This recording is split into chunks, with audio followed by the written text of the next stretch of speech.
కాంగ్రెస్ పార్టీలో రోజురోజుకు అంతర్గత విభేదాలు ముదురుతున్నాయా? ప్రజా సమస్యలపై దృష్టి పెట్టాల్సిన నాయకులు పరస్పరం దూషించుకోవడం పార్టీకి తలనొప్పిగా మారిందా? ఒక వివాదం సద్దుమణిగేలోపే మరో వివాదం తెరపైకి రావడం వెనుక ఆంతర్యమేంటి? గీత దాటుతున్న నేతలపై కఠిన చర్యలు తప్పవా? ఇదే అంశంపై మా ప్రతినిధి తిరుపాల్ రెడ్డి గ్రౌండ్ రిపోర్ట్.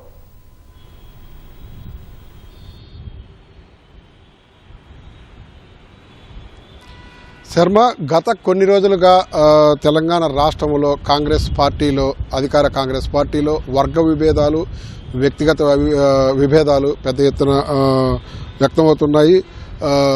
నియోజకవర్గ స్థాయి నుంచి జిల్లా స్థాయి వరకు కూడా నాయకుల మధ్య ఆధిపత్య పోరు కొనసాగుతుంది. దీనివల్ల పార్టీ నియమ నిబంధనలను పక్కన పెట్టి ఇష్టానుసారంగా మాట్లాడుతున్నారు. ఇదంతా కూడా పార్టీకి తలనొప్పిగా, పార్టీకి నష్టం వాటిల్లేదట్టుగా ఈ నాయకులు వ్యవహరిస్తున్నారన్నది పార్టీ అభిప్రాయపడుతుంది. గత 2 రోజులుగా తీసుకున్నట్లయితే కూడా పలు సంఘటనలు పార్టీకి పూర్తిగా ఇబ్బందికరంగా మారాయి. పార్టీ నాయకత్వం కూడా దీని మీద చాలా అసంతృప్తి వ్యక్తం చేస్తోంది. ప్రధానంగా నిన్న ఏదైతే పరకాలలో కొండా సురేఖ జన్మదిన వేడుకల్లో పాల్గొన్న కొండా సుస్మితా పటేల్ మాట్లాడిన మాటలు ఏకంగా ముఖ్యమంత్రిని కేంద్రం చేసుకొని మాట్లాడిన మాటలు కాంగ్రెస్ పార్టీలో తీవ్రంగా కలకలం రేపుతున్నాయి. ఆమె కాంగ్రెస్ పార్టీలో లేదు, కాంగ్రెస్ సభ్యత్వం లేదు. అయినప్పటికీ కూడా రాష్ట్ర ముఖ్యమంత్రిని, అదేవిధంగా ఆ నియోజకవర్గ ఎమ్మెల్యేని, సీనియర్ నాయకుడు రేవూరి ప్రకాష్ రెడ్డిని దృష్టిలో పెట్టుకొని మాట్లాడిన మాటలు చాలా సంచలనం సృష్టించాయి. పార్టీలో అంతా కూడా ఆమె మాటలను ఖండించారు. అయితే ఈవేళ దానికి సంబంధించి ఏదైతే క్రమశిక్షణ కమిటీ తీవ్రంగా పరిగణించి నోటీసులు కొండా సురేఖ నోటీసు ఇచ్చారు. దాని మీద కొండా సురేఖ కొద్దిసేపటి కిందటే వివరణ కూడా ఇచ్చారు. ఏదైతే తన కుమార్తె కొండా సుస్మితా పటేల్ మాట్లాడినదో ఆ మాటలన్నీ కూడా తనకు సంబంధించినట్టు కావని, ఆమె పూర్తిగా ఆమె వ్యక్తిగత అభిప్రాయాలని చెప్పి స్పష్టం చేశారు. కొండా సుస్మితా పటేల్ మాట్లాడిన మాటలను దృష్టిలో పెట్టుకొని తల్లిగా తనకు నోటీస్ ఇవ్వడము తగదని చెప్పేసి క్రమశిక్షణ కమిటీకి విజ్ఞప్తి చేశారు. తనకిచ్చిన సోకాజు నోటీసును ఉపసంహరించుకోవాలా, అవన్నీ కూడా ఏవైతే నిన్న సుస్మితా పటేల్ చేసిన వ్యాఖ్యలన్నీ ఉండే కూడా ఆమె వ్యక్తిగత అభిప్రాయాలుగా పరిగణించాలని చెప్పి కూడా విజ్ఞప్తి చేశారు. అదేవిధంగా మరొక వైపు దాదాపు 40 సంవత్సరాలుగా కాంగ్రెస్ పార్టీలో ఉంటున్న నాయకుడు చిన్నారెడ్డి కూడా అక్కడ స్థానికంగా ఉన్న వనపర్తి ఎమ్మెల్యేతో మెగారెడ్డితో వర్గపోరుతో పెద్ద ఎత్తున వివాదాస్పదమైన వ్యాఖ్యలు చేశారని చెప్పవచ్చు. ఆయన సీట్లు కొనుగోలు చేశారని చెప్పి పార్టీకి సంబంధించిన అనేక అంశాలను కూడా వివాదాస్పదంగా మాట్లాడారు. దానికి సంబంధించి కూడా అటు రాష్ట్ర నాయకత్వం కానీ ఇటు ఏఐసిసి కానీ తీవ్రంగా పరిగణించింది. ఇప్పటికే ఆయనకు దానికి సంబంధించిన నోటీసులు కూడా ఇచ్చారు. నోటీసులకు 3 రోజుల లోపల వివరణ ఇవ్వాల్సి ఉంది.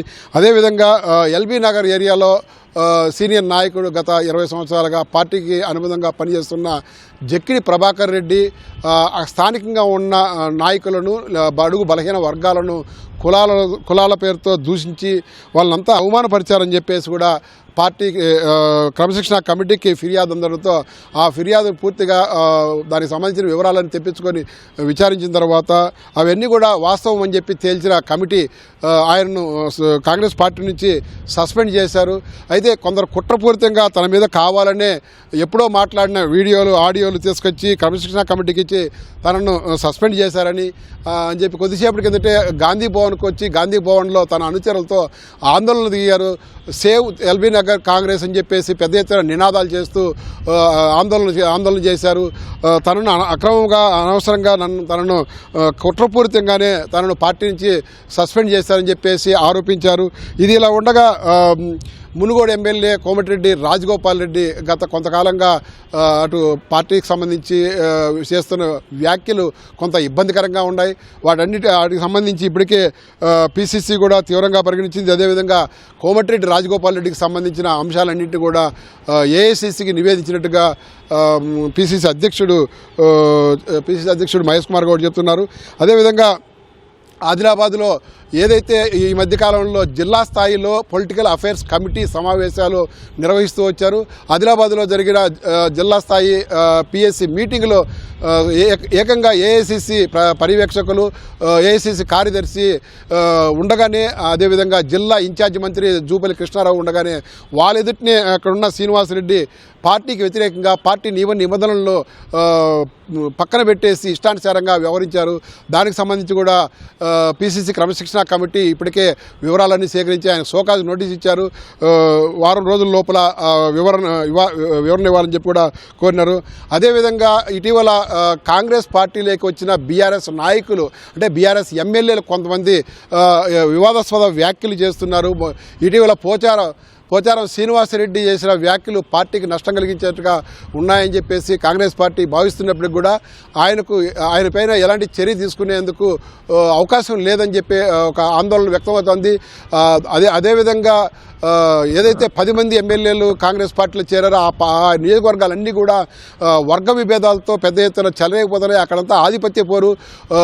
కాంగ్రెస్ పార్టీని అంటిపెట్టుకుని ఉన్న నాయకులను కానీ కార్యకర్తలను కానీ పట్టించుకోవడం లేదు. పూర్తిగా బీఆర్ఎస్ నుంచి వచ్చిన వాళ్ళకి ప్రాధాన్యత ఇస్తున్నారని చెప్పి ఆందోళన వ్యక్తం చేస్తారు. అక్కడ పార్టీని నమ్ముకుని ఉన్న వాళ్ళందరినీ కూడా దగ్గర తీసుకునే అవకాశం లేదని చెప్పేసి ఇట్లా ఆందోళన.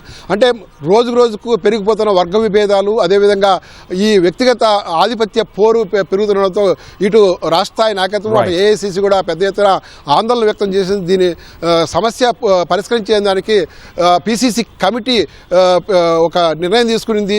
పూర్తిగా ఎవరైతే గీత దాటుతున్నారో వాళ్ళ మీద వేటు వేసి ఈ సమస్యను పరిష్కరించాలని చెప్పేసి కూడా చొరవ చూపుతున్నారు. Over to studio.